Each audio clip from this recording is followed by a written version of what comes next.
ഇന്ന് പുലർച്ചെയോടെയാണ് നടി മീന ഗണേഷ് അന്തരിച്ച വാർത്തയെത്തിയത്. 81 വയസ്സായിരുന്നു താരത്തിന്. ഞെട്ടലോടെയാണ് ആ വാർത്ത സിനിമാ ലോകം കേട്ടത്. സിനിമയിൽ മുന്തിയ താരങ്ങളുടെയെല്ലാം അമ്മയായി അഭിനയിച്ച നടിയായിരുന്നു മീന ഗണേഷ്. ഷൊർണൂരിലെ സ്വകാര്യ ആശുപത്രിയിൽ പുലർച്ചെയായിരുന്നു അന്ത്യം. 100-ലേറെ മലയാള സിനിമകളിലും ഒട്ടേറെ സീരിയലുകളിലും നാടകങ്ങളിലും അഭിനയിച്ചിട്ടുണ്ട്.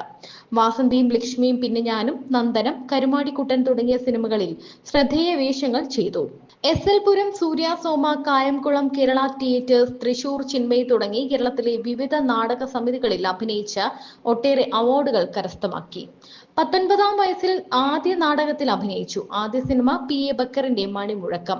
മസ്തിഷ്കാഘാതം സംഭവിച്ചതിനെ തുടർന്ന് കഴിഞ്ഞ 5 ദിവസമായി ചികിത്സയിലായിരുന്നു. സിനിമാ നാടക നടൻ A.N. ഗണേഷിന്റെ ഭാര്യയാണ്. സംവിധായകൻ മനോജ് ഗണേഷ് മകനുമാണ്. സംഗീത മകളുമാണ്.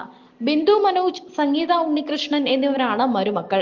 അമ്മ കഥാപാത്രങ്ങളിലൂടെയാണ് മലയാളി സിനിമാ പ്രേക്ഷകർക്ക് മീന ഗണേഷ് സുപരിചിതയായത്. നാടകരംഗത്ത് നിന്നുമാണ് സിനിമയിലേക്ക് മീന അരങ്ങേറിയത്. സിനിമയിലെ അഭിനയ മികവിന്റെ അടിസ്ഥാനത്തിൽ മികച്ച സ്വഭാവ നടിക്കുള്ള അംഗീകാരവും നേടിയിട്ടുണ്ട്.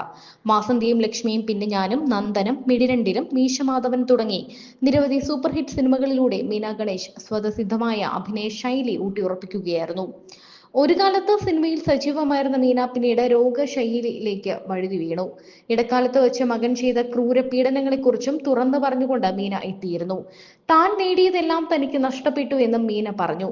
ചിരട്ടയെടുത്തു തെണ്ടാൻ പോകാൻ പറഞ്ഞു മകൻ എന്നും മകനിൽ നിന്നും ഗാർഹിക പീഡനം ഏൽക്കേണ്ടി വന്നിട്ടുണ്ടെന്നും താരം പറഞ്ഞിരുന്നു. ഗ്രാമീണതയുടെ നൈർമല്യം ഉൾക്കൊണ്ട അഭിനേത്രിയെ തങ്ങൾക്ക് നഷ്ടമാകുമ്പോൾ അത് മലയാള സിനിമയ്ക്ക് തീർത്താൽ തീരാത്ത നഷ്ടം എന്നാണ് ആരാധകരും സുഹൃത്തുക്കളുമൊക്കെ പറയുന്നത്. സിനിമകളിൽ അവർ പകർന്നാടിയ കൊച്ചുരംഗങ്ങളിലെ പ്രകടനങ്ങളിലൂടെ ആ മുഖവും ശബ്ദവും സംസാര ശൈലിയും മലയാളികളുടെ ഹൃദയത്തിൽ പതിഞ്ഞു. ഏത് ഭാവവും കൈയടക്കത്തോടെ തിരശീലയിൽ പകർന്നാടി. ഒടുവിൽ 81-ാം വയസ്സിൽ മടക്കം. ഭർത്താവിന്റെ മരണശേഷം ജീവിക്കാനുള്ള ഇഷ്ടം കൈവിട്ടുപോയെന്ന് അവർ മുൻപ് തുറന്നു പറഞ്ഞിട്ടുണ്ട്. അവസാന കാലത്ത് മക്കൾ ഉണ്ടായിരുന്നുവെങ്കിലും അമ്മയിൽ നിന്ന് ലഭിച്ചിരുന്ന കൈനീട്ടം വലിയ ആശ്വാസമായിരുന്നുവെന്നും മീന ഗണേഷ് തുറന്നു പറഞ്ഞിട്ടുണ്ട്. ഇടയ്ക്ക് അഭിനയിക്കാൻ വിളിക്കുന്നുണ്ടായിരുന്നുവെന്നും അവരോടൊക്കെ പറഞ്ഞത് തനിക്ക് തീരെ പറ്റാതിരിക്കുകയാണ്, വയ്യ എന്നാണ്. നടക്കാൻ പരസഹായം വേണം, അല്ലെങ്കിൽ സ്റ്റിക്ക് വേണം, അല്ലാതെ നടക്കാൻ കഴിയില്ല. മാനസിക പ്രശ്നങ്ങളും ആരോഗ്യമില്ലായ്മയും കണ്ടമാനം മരുന്നും കഴിക്കുന്നുണ്ട്. അമ്മയുടെ പെൻഷൻ കിട്ടുന്നുണ്ട്, അതിന് കൈനീട്ടം എന്നാണ് പറയുന്നതെങ്കിലും തന്നെ സംബന്ധിച്ചിടത്തോളം അത് ദേഹനീട്ടമാണ്. അതുകാരണമാണ് മരുന്ന് വാങ്ങലൊക്കെ കഴിഞ്ഞു പോകുന്നത്. മകൾ പാലക്കാടുണ്ട്, അവൾ സഹായിക്കും. ഒരു മോനുണ്ട്. എൻ്റെ വീടിനടുത്തു തന്നെ വാടകയ്ക്ക് അവൻ താമസിക്കുന്നുണ്ട്. അവൻ സീരിയൽ ഡയറക്ടറാണ്. തനിക്ക് സഹായത്തിന് ഒരു സ്ത്രീ വരും. മകൾ തന്നെ പാലക്കാടേക്ക് വിളിക്കുന്നുണ്ട്. പക്ഷെ തനിക്ക് വീട് വിട്ടു പോകാൻ മനസ്സിനൊരു ബുദ്ധിമുട്ടെന്നാണ് മീന ഗണേഷ് അവസാനം പറഞ്ഞത്. തിലകനും തന്റെ ഭർത്താവും ഭയങ്കര കൂട്ടുകാരായിരുന്നു എന്നും ചങ്ങനാശ്ശേരി ഗീതയിൽ 3 വർഷം അവർ ഒരുമിച്ച് അഭിനയിച്ചിരുന്നുവെന്നും അവർ പറഞ്ഞിട്ടുണ്ട്.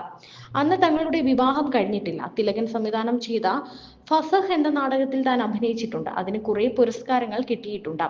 ശരിയായി ചെയ്തില്ലെങ്കിൽ തിലകൻ നന്നായി ചീത്ത വിളിക്കും. താനും ഗണേശേട്ടനും 6 വർഷം പ്രണയിച്ചു. ഒരുപാട് വിവാദങ്ങൾ ഉണ്ടാക്കിയ വിവാഹമായിരുന്നു തങ്ങളുടേത്. ഗണേശേട്ടൻ നാടക സംവിധായകനും നടനും ഒക്കെയായിരുന്നു. തങ്ങളുടെ ബന്ധം തന്റെ അമ്മയ്ക്ക് ഇഷ്ടമല്ലായിരുന്നു. നാടകത്തിന് പോകുന്നത് കൊണ്ട് നാട്ടിൽ പലരും തന്നെ കളിയാക്കും. അവരോട് താൻ പറയും, എന്നാൽ നിങ്ങൾ വന്നെന്റെ കുടുംബം നോക്കെന്ന്. അന്ന് എനിക്ക് നല്ല വാക്സാമർഥ്യം ഉണ്ടായിരുന്നു എന്നും അവർ പറഞ്ഞിട്ടുണ്ട്. അന്ന് നാടകത്തിന് പോകുന്നവർ മോശക്കാർ എന്നാണല്ലോ ആളുകൾ പറയുക. എന്നിട്ടും താൻ പ്രണയത്തിൽ ഉറച്ചു നിന്നുവെന്നും മീന ഗണേഷ് പറയുന്നു.